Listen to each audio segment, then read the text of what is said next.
Backstage UFEST, these guys just rushing in from the hotel, getting ready to go do the media tour and then hop on stage later tonight. We got Tim and Joe from Rise Against. First of all, welcome back to Arizona, guys. It's good to be back. It's been a while, I think, about 4 years, 5 years. Yeah, it's been way too long. Way too long. Yeah, it's good to be back. The latest album, Black Market, it's out. Singles have been crushing. We've been loving it down at KFMA in Tucson. Awesome. What's the next one we're looking forward to off that album? Off that one, which one are you rolling with now? You guys are probably rolling with Tragedy plus Time, so maybe Sudden Life, I think. Okay. Yeah. All right. Very cool. Do you guys ever take the time on albums or about yourselves to Google the reviews or Google yourselves, or do you put any stock into that?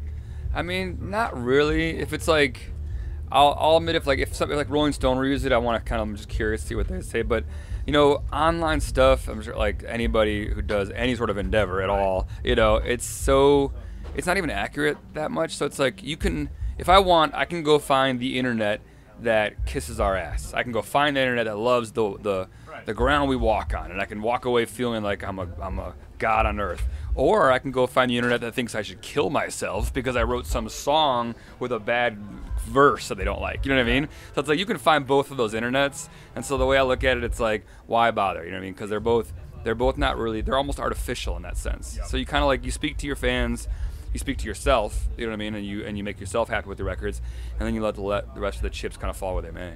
Yeah. I only Google Rise Against good reviews. That way I'm never let down. Rise Against Joe, awesome. Yeah. See, it works every time. And I run that website, riseagainstjoeawesome.com. So it's convenient for both of us. Yeah. So now, Tim, you just sang the National Anthem recently. Holy shit, I did, at the White Sox. Still shaking a little bit. It was just last night. But how can a guy like you, who plays in front, you sing in front of tens of thousands of people at a ballpark? I mean, isn't that kind of the same thing? No, not nerves. Let me say that there is nothing the same about what I did last night at the White Sox park and what I'll do tonight. I mean, there's so many reasons why it's different, but one, it's pin drop silent, you know. Two, it's a cappella. I don't have a guitar with me, so I'm just kind of like picking the key out of the thin air and then just singing it. And then it's a lot of people. It's like 40,000 people. And then, as we all know, we don't really listen to National Anthem singers to hear them get it right. We all listen to hear them get it wrong. And when they get it wrong, we skewer them. And I realized that me getting it wrong would probably get more hits on YouTube than anything we've done as a band in the last 15 years. And so all of that kind of factors in. You know, I knew I could do it, but I knew, like, just going into it, I'm like, but what if I don't? Or what if I just completely choke on a lyric or a word or that kind of thing? I felt confident going into it, but when I was out there, you know, I wasn't nervous until everybody kept saying, "Aren't you nervous?" I was like, well, hey, stop saying that. Why are you asking me that? Yeah, like I'm happier now saying that I'm a guy who did it than yesterday saying I was a guy who was about to do it. Yeah. Did you guys get to do first pitch at the stadium? No, that was a couple of the guys from the 05 team, which was our World Series team. So that honor was reserved for the good luck charm that they are, Jose Contreras and Joe Creedy.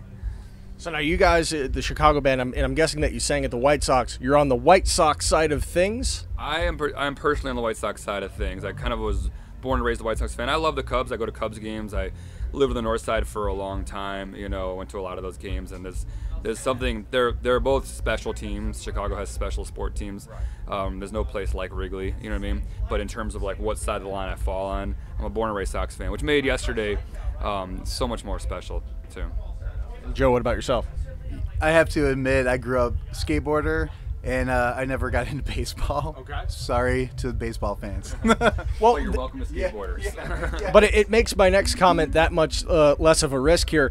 So excellent choice in choosing the non-P Cup stadium to sing your national anthem, because the Cubs, Wrigley's still going through the renovations. Oh, right. Yeah, and so the bathrooms are out of commission, so people are just peeing in cups and stashing them in the corner. So yeah. None of that happened. Everything went pretty flawlessly at the Sox Stadium. They were supposed to have a bunch of fighter jets fly over, but we had a tornado the night before, so they were stuck on the East Coast. Aside from that, plenty of rooms in the bathrooms. I was there myself. Did you pee in a cup? I did not pee in a cup. I did not have to pee in a cup. Yeah. All right, so last question I'll let you guys get to. You're very busy. Upcoming tour, Killswitch Engage, and a band who I had never seen before until today, but holy crap, they blew the doors off the place. Amazing performance. Let Live. What can you talk about that tour? So Killswitch Engage, we've been friends with them for a long time. We've actually toured almost the whole planet except for North America with them. We did like Australia and Japan and Europe. But never in the U.S. No, we did like an international Taste of Chaos tour, and so it was designed to be international. And so we've always been conspiring to get on the road with those guys and hit North America with them. And finally the stars aligned, you know, so this is going to be awesome. They are a solid unit, great band, great people. You know, we've been around this long enough where you kind of like, you learn who the cool guys are and who other bands that are just kind of like not going to be there next year. And these guys are good dudes and a good band. Very cool. Joe, what about you? I'm scared to go on after them because they're a powerhouse and they're so powerful. So, but like Tim said, it's going to be a great tour. You know, it always makes touring that much better when you're friends, you know, like-minded people. So everyone's going to get along and have a good time. How do you guys handle the tours where you get someone on it who maybe you don't get along? And you don't have to name names. I'm not looking for any like dirt here to start any internet gossip, but you know, do you just try to avoid them, or you got to pass them at some point? It's like, hey, yeah, good set, dude. All right, and you move on. Right. I would say that in 15 years of touring, we've never had beef with bands. You know, we've never been like angry tensions backstage. You know, we never like crossed anybody. No one's ever really crossed us. That comes from just picking the right bands to go on the road with, but also, but there are bands we haven't connected with, you know what I mean? Right. And those bands are just kind of like, you know, respect each other's space, I guess, you know? But for the most part, it's 98% like you meet, by the time people get out to like the level that we're at, you know what I mean? You have a lot of like pro people, pro guys and girls that are out there who get the game, you know what I mean? And like I don't know, we've been pretty lucky, I guess, in that sense. But we also, you know, we handpick all our own tours. If you see us on tour with a band, it's because we chose to bring them out with us. Mm-hmm. Yeah, I mean, I would say the same thing. We have been very lucky. You always hear horror stories, and yeah, 15 years, never really a run-in. Even on Warped Tour, where you're kind of yes, yeah, obviously, yeah. There's a ton of bands, and we always just kind of do our thing and stay out of people's way and hang out with the people we want to hang out with. You know. Who has time to hate a band? You know what I mean? It's like, just like love the bands you love, and if you don't like them, it's cool. Who cares? And for the bands that are out there, I've seen a lot of this lately at shows, and maybe there are a couple that are on the Warped Tour that are coming to mind. And again, I don't want to name names. You are who you are. You know who you are.